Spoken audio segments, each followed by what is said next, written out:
رحمۃ للعالمین و امیر المؤمنین و سیدۃ النساء العالمین بلند تر صلوات اللہم صلی علی محمد۔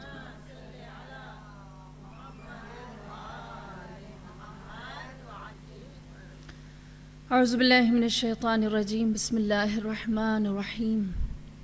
الحمد للہ الذی لا یحصی نعماہ العادون ولا یؤدی حقہ المجتہدون، الذي ليس لصفته حد محدود ولا نعت موجود ولا أجل ممدود، فطر الخلائق بقدرته ونشر الرياح برحمته، الصلاة والسلام على المهيمن على رسله والخاتم لأوصيائه والشافع إليه والمكين لديه والمطاع في ملكوته الأحمد من الأوصاف الأبي القاسم محمد صلوات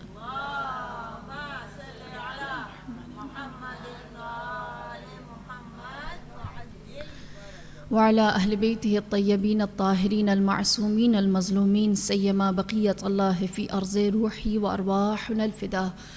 أما بعد، فقد قال الله تبارك وتعالى في القرآن المجيد والفرقان الحميد وهو قوله الحق. بسم الله الرحمن الرحيم. وإذا سألك عبادي عني فإني قريب أجيب دعوة الداعي إذا دعان صلوات الله وسلم على محمد وآله.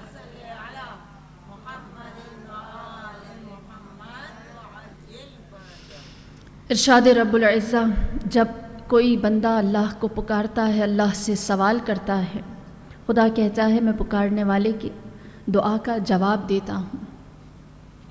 خدا کو پکارنے کا سب سے بہترین طریقہ، سب سے بہترین سلیقہ، جو بندگی، جو خدا سے سوال کرنے کا ہے، وہ تعلیم دیا امام زین العابدین سید الساجدین علیہ الصلاۃ والسلام نے۔ اللہم صلی علی محمد و علی محمد عجل فرجہ اجمعین۔ سب سے پہلے دعائے صحیفہ سجادیہ پڑھنے سے لازم ہے کہ ہم جانیں دعا کیا ہے۔ آیا دعا صرف خدا کے سامنے اپنی حاجت رکھنے کا نام ہے کہ ہم اللہ سے کہیں ہمیں یہ چاہیے، یہ چاہیے، یہ چاہیے، یا پھر اللہ سے مدد مانگنے کا نام ہے؟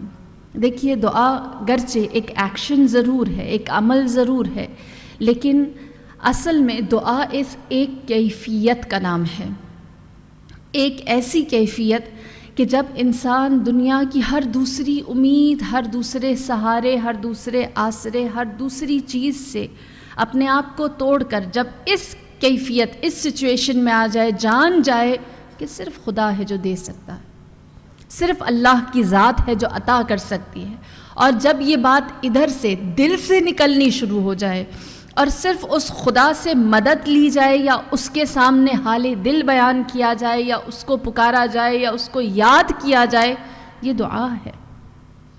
دعا لسٹ آف حاجات کو رکھنا نہیں ہے، دعا اپنی ضروریات کو خدا کے سامنے بیان کرنا نہیں ہے، اس بات کی ایکسیپٹنس ہے کہ صرف وہی ہے جو دے سکتا ہے، اس بات کو دل سے قبول کر لینا ہے کہ اس سے بہتر کوئی نہیں جو میرے سوال کا جواب دینے والا ہے، جو میری ضرورت کو پورا کرنے والا ہے۔ اور یہی وجہ ہے کہ کہتے ہیں کہ ایک دفعہ ایک شخص تھا، نابینا، اندھا تھا، وہ ہر وقت خدا سے دعا کرتا تھا، کہتا تھا اے پروردگار مجھے آنکھیں دے دے، پروردگار مجھے آنکھیں دے دے۔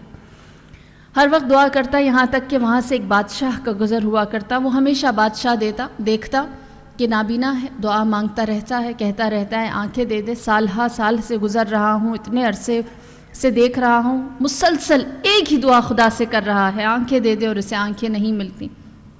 یقیناً یہ دل سے خدا کو پکارتا نہیں، اس ایمان سے خدا کو پکارتا نہیں کہ وہی آنکھیں دینے والا ہے، بس ایک لقلقائے زبانی، زبان کی حرکت ہے، ایک رٹا رٹایا جملہ ہے جو کہتا ہے۔ لہٰذا بادشاہ ایک دفعہ اس کے پاس گیا اور کہنے لگا اے فقیر، کتنے سالوں سے اللہ سے آنکھیں مانگ رہا ہے؟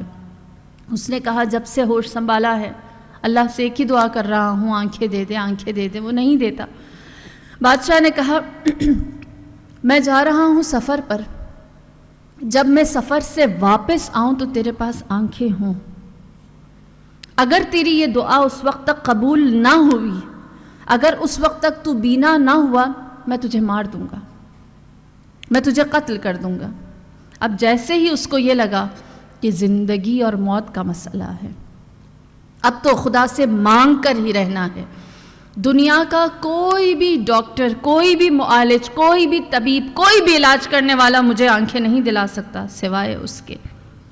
لہٰذا اس نے اللہ کے سامنے ایسا گڑ گڑایا کہ صرف آنکھ سے آنسو نہیں، بدن سے پسینہ بھی نکلا، اور وہ خدا سے کہنے لگا پروردگار اب تو دے ہی دے، اب مجھے واقعتاً آنکھوں کی ضرورت ہے، اب تیرے سوا کوئی دوسرا نہیں دے سکتا۔ جیسے ہی اس نے حقیقتاً دل و جان سے اس خدا کے سامنے اس یقین کے ساتھ کہ اب اس کے سوا اور کوئی نہیں آنکھیں دے سکتا، اسی لحظے اس کی بینائی واپس آئی اور وہ بینا ہو گیا، اس کی آنکھیں اس کو مل گئی۔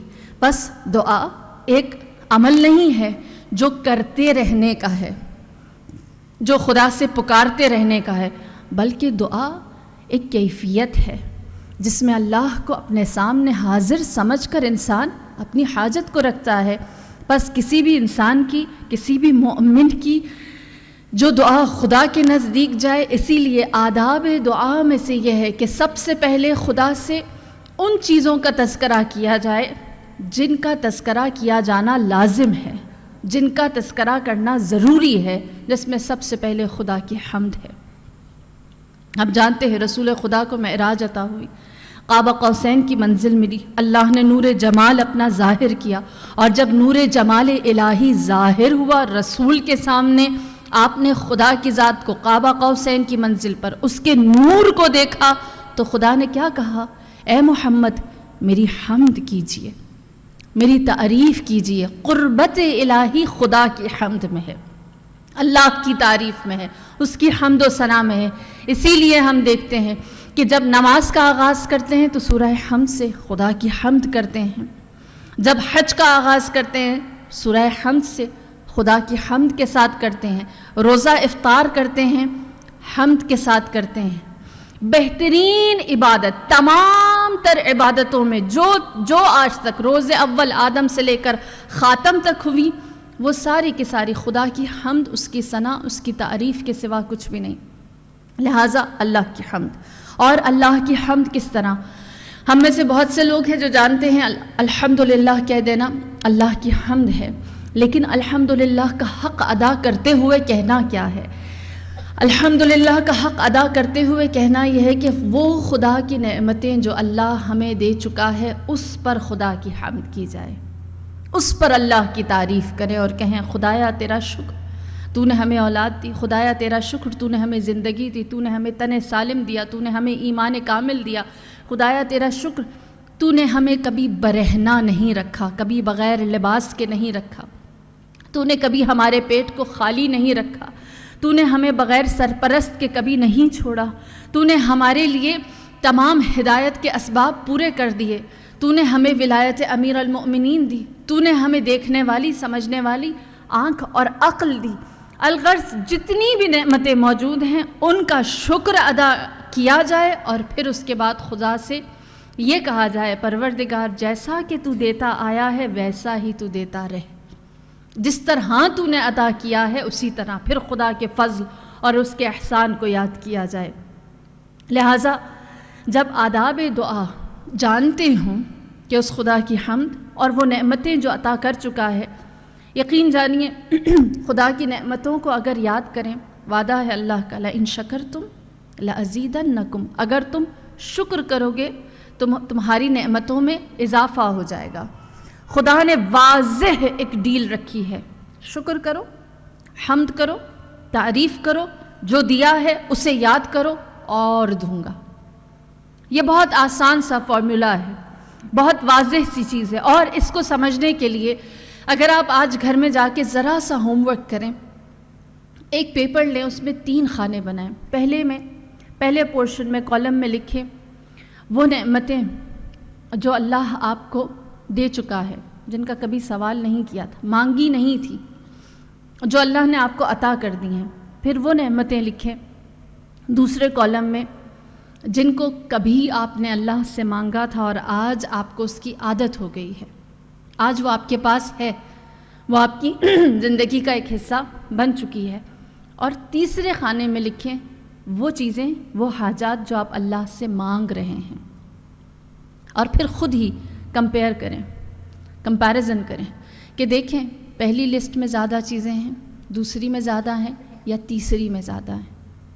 حق شکر تب ادا ہوگا جب آپ دیکھ لیں گے بن مانگے اس نے 80% چیزیں دی، باقی ماندہ 17% چیزیں وہ ہیں جو ہم لوگوں نے مانگی تھی اور ہمیں ادا ہو گئیں، اور صرف 3% چیزیں ایسی رہ جائیں گی جن کا ہم سوال کر رہے ہیں.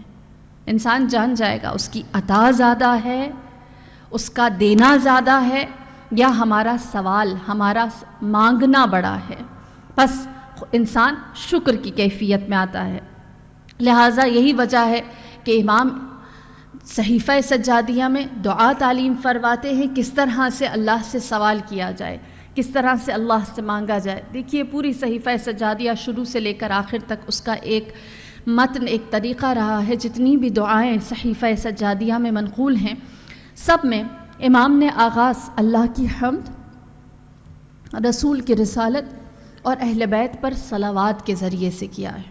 ہر دعا کے اندر جتنی بھی دعائیں صحیفہ سجادیہ کے اندر موجود ہیں. اور یہی وجہ ہے کہ چوتھا آداب دعا اہل بیت پر درود بھیجنا ہے، ان پر سلام بھیجنا ہے، ان کی سلامتی کی دعا کرنا ہے. اور یہ درود و سلام کیوں بھیجا جاتا ہے، کیوں ہمیں اتنا تاکید کی جاتی ہے کہ ہم ان پر درود بھیجیں؟ سورہ احزاب کی آیت ہے، پروردگار عالم درود کی وجہ، صلوات کی وجہ بتاتا ہے اور کہتا ہے هو الذی یصلی علیکم وملائکتہ لیخرجکم من الظلمات الی النور. جب تم لوگ خدا کی ذات پر درود، خدا کی ذات کے کہنے پر، اللہ کے حکم پر، یصلی علیکم، آپ پر اے نبی صلوات بھیجتے ہیں اور آپ کے ملائکہ آپ پر صلوات بھیجتے ہیں.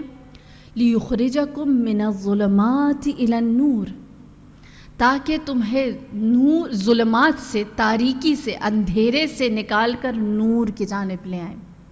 ہم جانتے ہیں ہمارا جو دنیا میں ایک دوسرے کو سلام کرنا ہے یہ بھی ایک طرح سے وہی چیز ہے. السلام علیکم کہنا بھی سلامتی کی دعا ہے، صلی اللہ کہنا بھی سلامتی کی دعا ہے. لہٰذا کیا وجہ ہے؟ فرض کیجئے اگر میں آپ کے اوپر، آپ میرے اوپر سلام بھیجتے ہیں تو یخرجکم من الظلمات الی النور، وہ انسان کو ظلمات سے نکال کر نور کی جانب لے کر آتا ہے، انسان کی پستیوں کو بلندیوں میں بدل دیتا ہے، انسان کی ظلمت کو، تاریکی کو نور میں بدل دیتا ہے، انسان کے لیے سلامتی کا باعث بنتا ہے. اور یہی وجہ ہے کہ سلام بھیجنے والے کو اتنا ثواب نہیں ہے جتنا جواب دینے والے کو ہے، کیونکہ اس نے اس سلامتی کو قبول کیا ہے. اگر میں آپ پر سلام بھیجوں یا آپ مجھ پر سلام بھیجیں، میں ظلمت میں ہوں، آپ کے سلام سے میں ظلمت سے، تاریکی سے نکل کر نور میں آ گئی. میں پستی میں ہوں، آپ کے سلام نے مجھے پستی سے نکال کر بلندی پر رکھا. میں مشکل میں ہوں، آپ کے سلام کی وجہ سے میں اس مشکل سے نکل کر سلامتی میں آئی، کیونکہ آپ نے ایک ایسے وجود کے اوپر سلام بھیجا ہے جو ظلمت میں ہے، جو پستی میں ہے، جو جہالت میں ہے، جو تاریکی میں ہے، جو مشکل میں ہے، اس کو آپ نے سلامتی دے دی. لیکن اگر کوئی ہم جیسا گناہگار کسی نور کے اوپر سلام بھیجے، جو پہلے ہی نور سے بنا ہے، جو وجود ہی نور ہے، جس کے نور سے اللہ نے زمین اور آسمان کو بنایا ہے، تو یقیناً اس کے نور میں اضافہ ہوگا، اس کا نور اور زیادہ ہوگا، اس کا علم بڑھ جائے گا، اس کا مقام زیادہ ہوگا. اور کیا کہنے اگر نور پر سلام بھیجے، اگر نور پر صلوات کہے، اگر نور کو ظلمات سے نکالے، اگر نور کے نورانیت میں اضافہ کرے.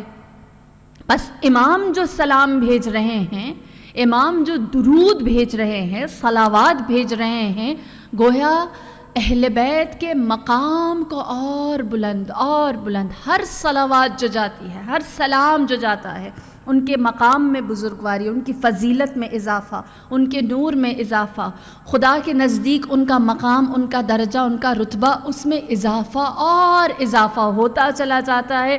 یہی وجہ ہے کہ ہم کہتے ہیں کہ جو فضائل، جو علم، جو مقام، جو مرتبہ اہل بیت ہے، وہ کسی کی سمجھ میں آنے والا نہیں ہے۔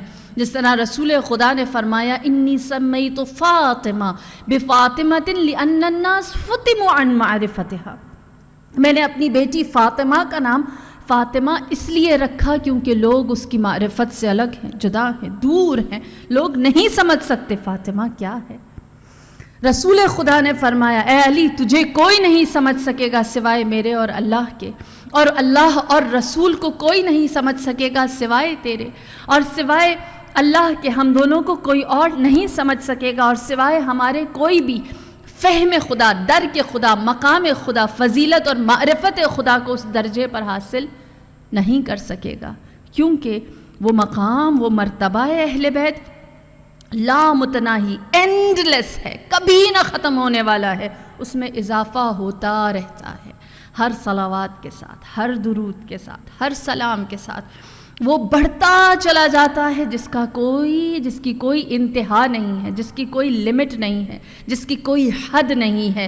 لہٰذا اسی لیے امام فرماتے ہیں کہ آداب دعا میں سے یہ ہے کہ اپنے آپ کو us and less, us eternal فضیلت سے جوڑ دو، اپنے آپ کو اس سے منسلک کر دو، اپنے آپ کو اس سے کنیکٹ کر دو، اور پھر خدا کے سامنے اپنی حاجت کو رکھو۔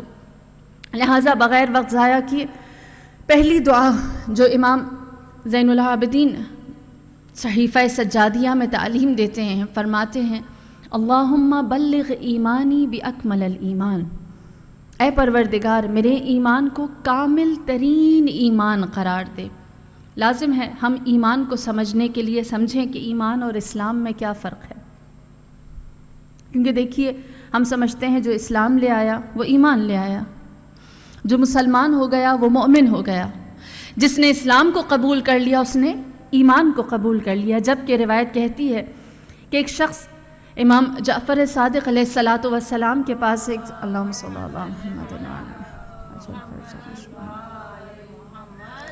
آپ کے پاس ایک شخص کو لے کر آیا اور کہنے لگا کہ اے مولا یہ آپ کی ولایت کو نہیں مانتا، آپ اسے حقیقت تعلیم دیجئے۔ آپ نے اس شخص کو ولایت کے بارے میں درس دیا، امامت کے بارے میں سمجھایا۔ جب اس نے آپ کی تمام تر باتوں کو سنا تو کہنے لگا اسلمت، میں نے قبول کر لیا، میں اسلام لے آیا۔ آپ نے فرمایا اگر تو نے رسالت اور توحید کو مانا ہوتا تو تو کہتا اسلمت، میں اسلام لے آیا۔ جو بھی لا الہ الا اللہ محمد الرسول اللہ کہے وہ اسلام لے آیا ہے۔ فرمایا اگر تم نے یہ کہا ہوتا اسلمت، میں رسالت اور توحید کو قبول کرتا ہوں، تو تیرا اسلام ہے، لیکن جب تو نے ایمان ابو طالب کو، ایمان علی کو، ولایت اہل بیت کو قبول کر لیا ہے تو اب تو کہے گا آمنت، میرا اسلام کامل ہو گیا اور میرا ایمان بن گیا۔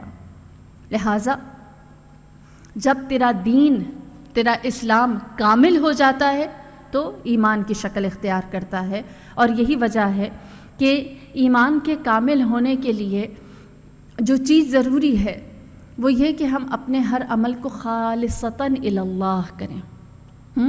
خدا جس چیز کو خالص قرار دیتا ہے، جس چیز کو پیور رکھتا ہے، مثال کے طور پر آپ نے نام سنا ہوگا رجب علی خیاط کا۔ رجب علی خیاط نام سے ہی اس طرح واضح ہے کہ وہ درزی تھے، کپڑے سیا کرتے تھے، لیکن بہت بڑے عارف تھے، بہت مشہور تھے کہ ان کو مکاشفہ ہوتا ہے، انہیں کشف و شہود ہے۔ مکاشفہ یعنی لوگوں کے ظاہری چہرے سے زیادہ باطن کو جانتے تھے، ان کے اندر ان کا جو روحانی اور معنوی چہرہ تھا اسے دیکھتے تھے۔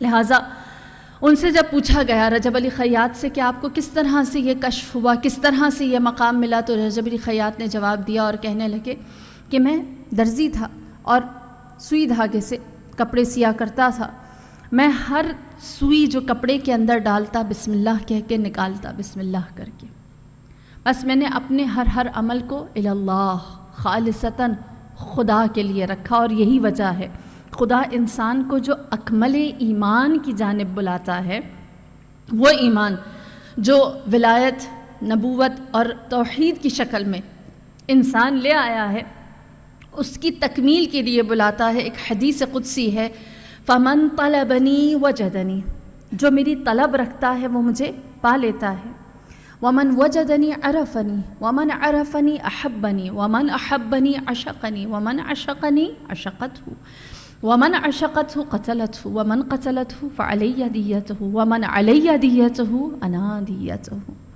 جو میری طلب، میری جستجو رکھتا ہے، مجھے تلاش کرتا ہے، خدا سے محبت کرنا چاہتا ہے، خدا کو راضی کرنے کی کوشش کرتا ہے، وجدنی، وہ مجھے پا لیتا ہے، اسے اس کا مقصود حاصل ہو جاتا ہے، وہ اپنی مرضی کو پورا کر لیتا ہے، میں اس کی تمام تر عبادتوں کا جواب بن جاتا ہوں. وہ مجھے جب حاصل کر لیتا ہے، عرفنی، اسے میری معرفت حاصل ہو جاتی ہے. فمن عرفنی، اور جسے میری معرفت مل جائے، احبنی، وہ مجھ سے محبت کرنے لگتا ہے. ومن احبنی، اور جب کسی کو مجھ سے محبت ہو جائے، عشقنی، وہ میرے قریب آ جاتا ہے، اور اتنا قریب کہ وہ محبت سے عشق میں مبتلا ہو جاتی ہے، اور زیادہ گہری اور زیادہ ڈیپتھ میں. فمن عشقنی، اور جو مجھ سے عشق کرے، عشقت ہوں، میں بھی اس سے عشق کرتا ہوں. خدا کہتا ہے میں عشق کا جواب عشق ہی سے دیتا ہوں. ومن عشقت ہوں قتلت ہوں، اور جب میں کسی سے عشق کرتا ہوں تو میں اس کو قتل کر دیتا ہوں. میں اس کے نفس کو، اس کی جان کو، اس کی پسند ناپسند کو، اس کی ذات کو اس کا اپنا رہنے نہیں دیتا، اس کی مرضی کو اس کے اپنے لیے رہنے نہیں دیتا، بلکہ خدا کے جانب اسے موڑ دیتا ہوں، فنا فی اللہ کر دیتا ہوں. وہ کچھ بھی چیز پسند نہیں کرتا سوائے خدا کی پسند کے. وہ کسی بھی چیز کو ترک نہیں کرتا سوائے اس کے کہ جسے اللہ ترک کرنے کے لیے کہے. وہ کسی بھی چیز کو اپناتا نہیں جب تک اللہ نہ چاہے. بس وہ اپنا نہیں رہتا، وہ اللہ کی جانب اپنا رخ کر لیتا ہے. اور پھر اس کے بعد فرمایا وَمَنْ قَتَلَتْهُ، اور جس کو میں نے قتل کر دیا، جس کے نفس کو میں نے اس کا اپنا رہنے نہیں دیا، الہی، روحانی، ربانی، سماوی کر دیا، ذات انسان کا وہ نفس نہیں رہا، خدا کے لیے ہو گیا، فعلیہ دیتہ، تو اس نفس کی جان کی قیمت مجھ پر ہے.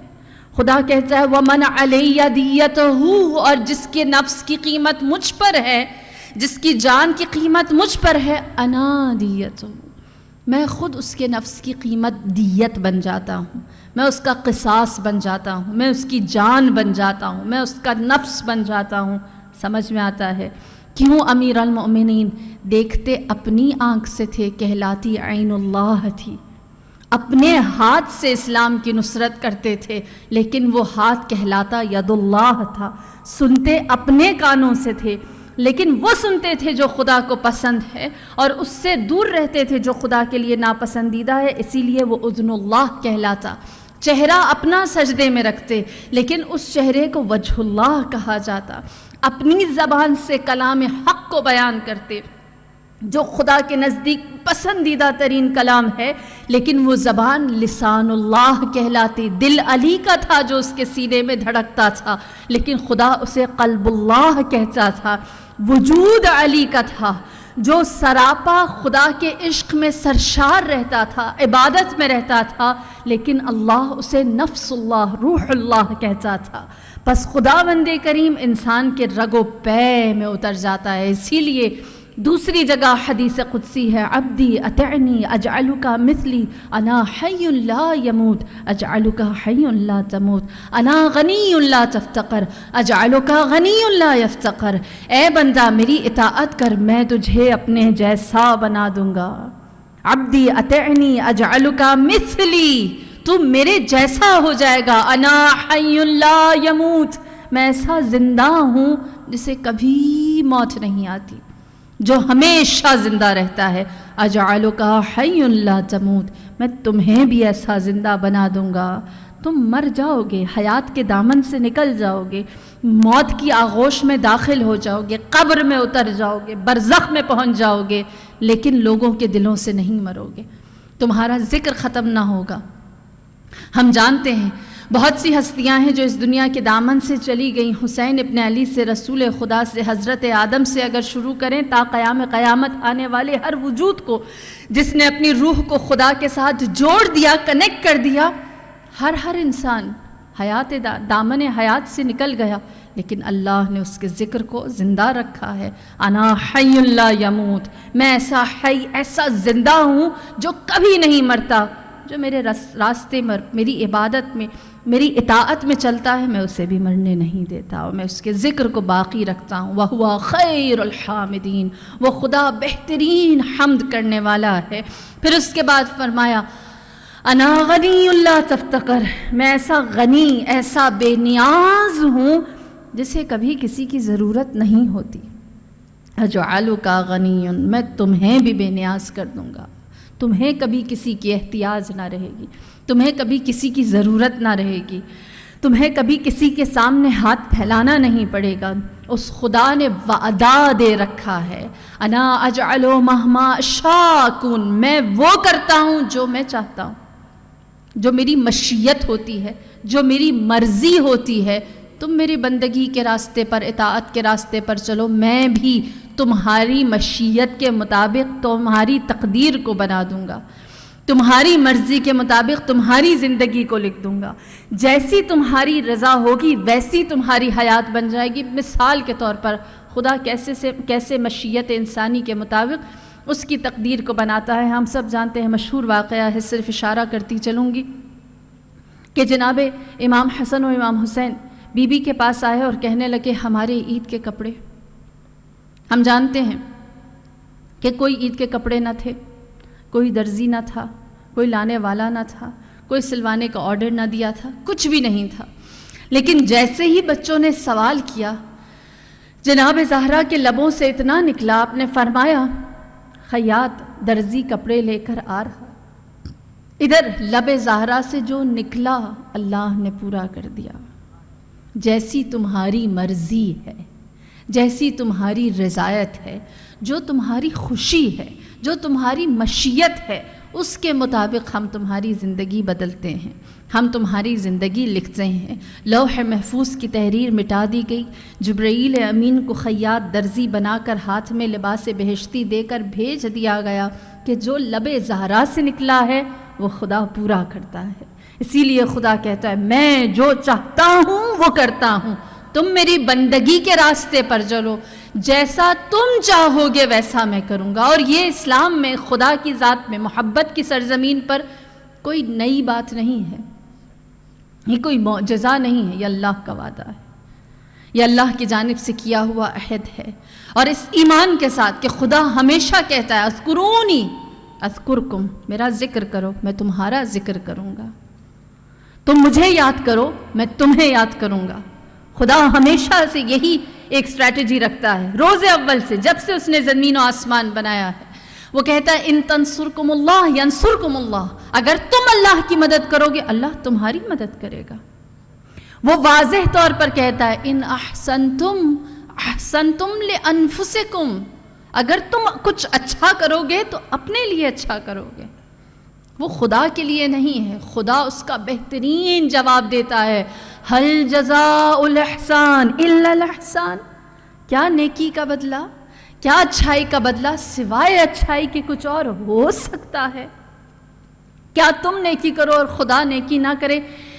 ان کنتم تحبون اللہ فاتبعونی یحببکم اللہ، اگر تم اللہ سے محبت کرتے ہو میری اطاعت کرو، اللہ تم سے محبت کرے گا، اللہ تم سے عشق کرے گا۔ محبت کا جواب وہ محبت ہی میں دیتا ہے، کوئی موقع ایسا نہیں۔ وَلَئِن شَكَرْتُمْ، تم اس کا شکر ادا کرو، لَأَزِيدَنَّكُمْ، وہ تمہارے لیے اضافہ رکھ دے گا۔ جو کچھ یہاں سے جائے گا اس کا بدل وہ بہترین صورت میں، بہترین شکل میں دے گا۔ اور یہی وجہ ہے کہ وہ بلغ ایمانی کہتے ہوئے انسان جانتا ہو کہ اے پروردگار میرا ایمان جو کامل ہے وہ میری نیت اور میرے عمل خالص کے ساتھ ہے، کیونکہ خداوند کریم انسان کی روح اور اس کی جان، اس کے نفس، اس کے انٹینشنز کی جزا دیتا ہے۔ اور انسان اپنے آپ کو جتنا قیمتی بناتا چلا جائے، قرآن کیا کہتا ہے الم نجعل له عینین ولسانا وشفتین وہدیناہ النجدین، اپنے اوپر غور کرو، اپنے آپ کو قیمتی بناؤ، اپنی قیمت جانو، اپنی اہمیت کو سمجھ لو، اپنے آپ کو خدا کے ساتھ کنیکٹڈ کر کے اپنی ویلیو کو زیادہ کر دو۔ کیا ہم نے تمہیں 2 آنکھیں نہیں دی؟ کیا ہم نے تمہیں 2 لب نہیں دیے؟ وَلِسَانًا وَشَفَتَيْن، اور زبان نہیں دے رکھے؟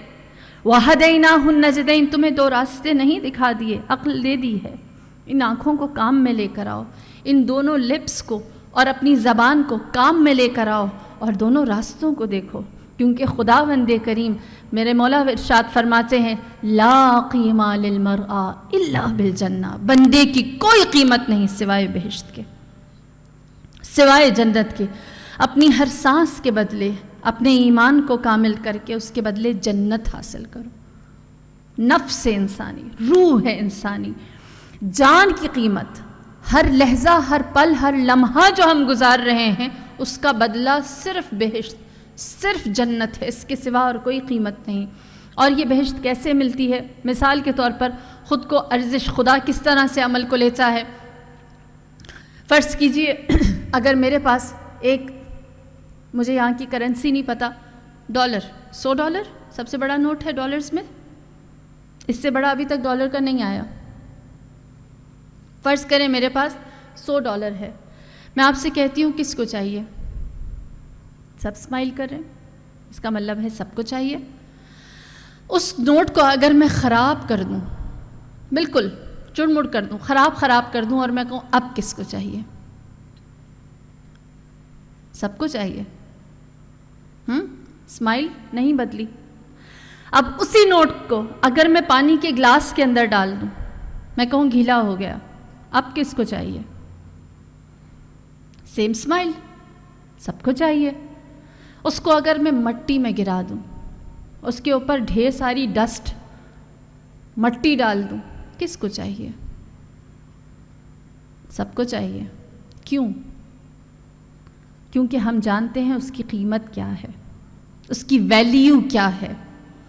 وہ اگر پانی میں چلا جائے ہے $100، وہ اگر گندا ہو جائے ہے $100، وہ اگر خراب ہو جائے ہے $100۔ آپ جانتے ہیں صاف کرو گے تو اس کی ویلیو وہی ہے، تھوڑا سا استری مار دیں گے پانی چلا جائے گا، اس کی ویلیو وہی ہے۔ خراب ہو گیا، ذرا استری مار دی، اس کو ٹھیک کر دیا، اس کی ویلیو وہی ہے۔ خدا بھی ویلیو دیکھتا ہے، قلب مومن کو دیکھتا ہے، ایمان کامل کو دیکھتا ہے۔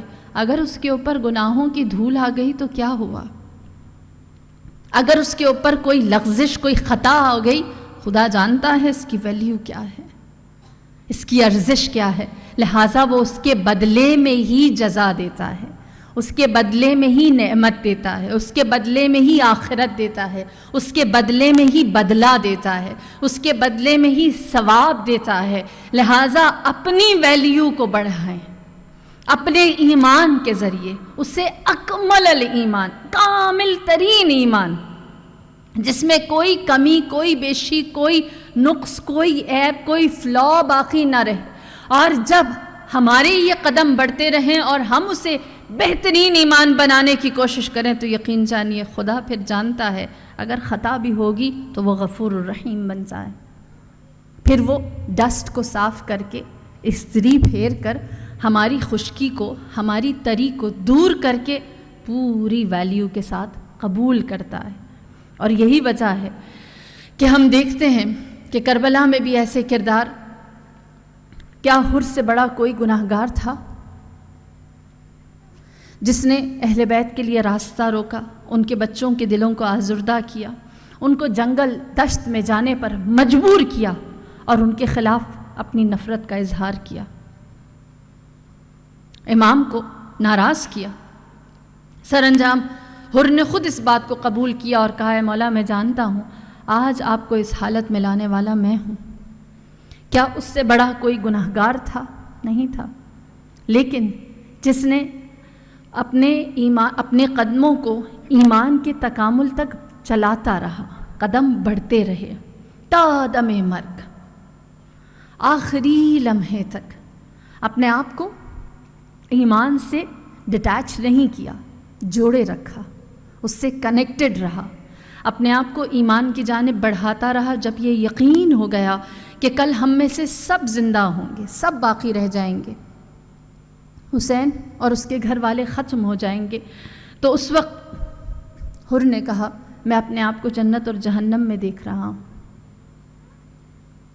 اس کے درمیان اپنے آپ کو دیکھتا ہوں، جبکہ جانتے تھے میں زندہ رہ جاؤں گا، میرے گھر والے زندہ ہوں گے، میرا مال بچ جائے گا، مجھے پانی ملے گا، اس جگہ کچھ بھی نہ ہوگا، لیکن پھر بھی دیکھا میری نجات اس میں نہیں ہے، میرا ایمان کامل نہیں ہو رہا، میں اکمل ایمان سے دور ہو رہا، اسی لیے اپنے آپ کو لشکر حسینی سے ملایا، اور جب لشکر حسینی میں گئے اقرار کیا اور کہا کہ اے مولا میں وہ گناہگار ہوں جس نے آپ کو اس مقام، اس مشکل، اس مصیبت میں ڈالا ہے، حل لی توبہ، کیا میرے لیے توبہ ہے؟ جواب دیا اور کہا کہ خدا در توبہ ہر ایک کے اوپر کھولے رکھتا ہے۔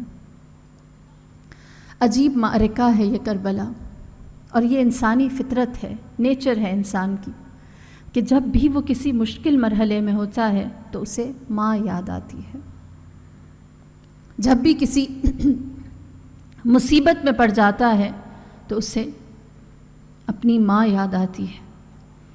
اسی لیے جناب نافع بن حلال مرادی بیان کرتے ہیں، کہتے ہیں کہ شب عاشور تھی، میں نے دیکھا حسین اپنے خیمے سے نکلے اور باہر مقتل کی جانب چل دیے، میں بھی امام کی حفاظت کے لیے ان کے ساتھ ساتھ چل دیا۔ امام سمجھ گئے کہ میرے پیچھے کوئی آ رہا ہے، لہٰذا امام رک گئے۔ امام نے مجھے پکارا اور کہا اے نافع میرے ہمراہ آئے ہو، آؤ میں تمہیں کچھ مقامات دکھاؤں۔ پھر امام نے مجھے کچھ مقامات دکھائے، فرمایا اے نافع یہ وہ جگہ ہے جہاں پر میرا علی اکبر ایڑیاں رگڑے گا، اے نافع یہ وہ جگہ ہے جہاں پر میرے قاسم کے بدن کے ٹکڑے ہوں گے۔ پھر ایک مقام دکھایا اور کہا اے نافع یہ وہ جگہ ہے جہاں اون و محمد اماں اماں پکاریں گے۔ پھر فرمایا اے نافع یہ وہ جگہ ہے جہاں عباس کے شانے کٹ کے گریں گے، اور ایک مقام دکھایا اور فرمایا اے نافع یہ وہ جگہ ہے جہاں پر میرے 6 مہینے کے علی اصغر کے گردن میں تیر آ کر لگے گا۔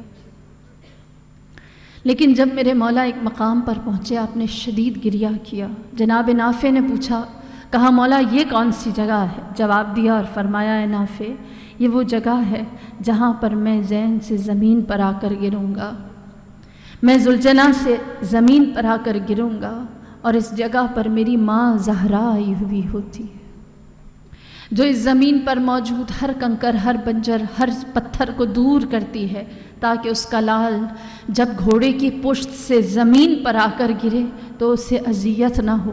میں کہوں گی اے زہرا تیری ممتا کو میرا سلام ہو، لیکن میری جان قربان اس شہید پر جو گھوڑے کی پشت سے گرا تو زمین پر نہ پہنچا۔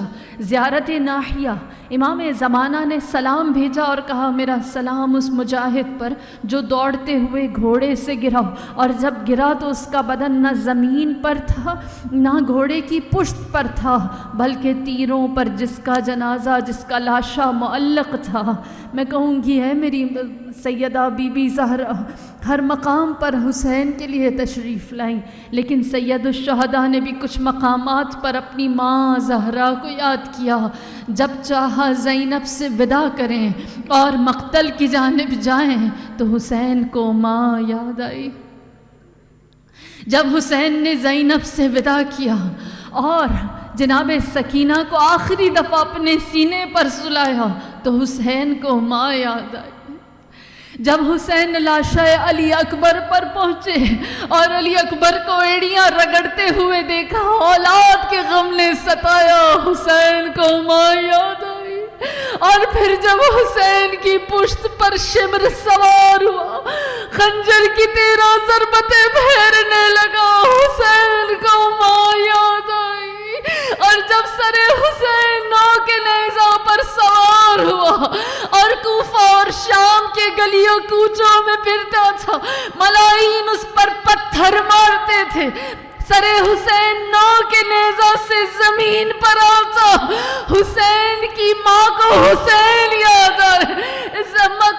سیدہ ہر مقام کوفہ و شام میں پہنچی، اپنا دامن پھیلا کر جواب دیتی اور کہتی تیری پہلو شکستہ ماں اپنا ٹوٹا ہوا پہلو تھام کر اے حسین تیرے پیچھے کوفہ و شام کے بازاروں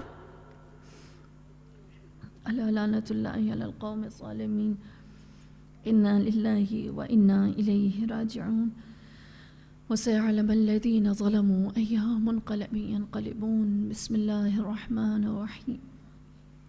اللهم أدخل على أهل القبور السرور، اللهم أغن كل فقير، اللهم اشبع كل جاع، اللهم اكس كل عريان، اللهم اقض دين كل مدين، اللهم فرج عن كل مكروب، اللهم رد كل غريب، اللهم فك كل أسير، اللهم أصلح كل فاسد من أمور المسلمين، اللهم اشف كل مريض، اللهم سد فقرنا بغناك وغير سوء حالنا بحسن حالك وأغننا من الفقر إنك على كل شيء قدير. ماتم حسین. یا حسین یا حسین یا حسین یا حسین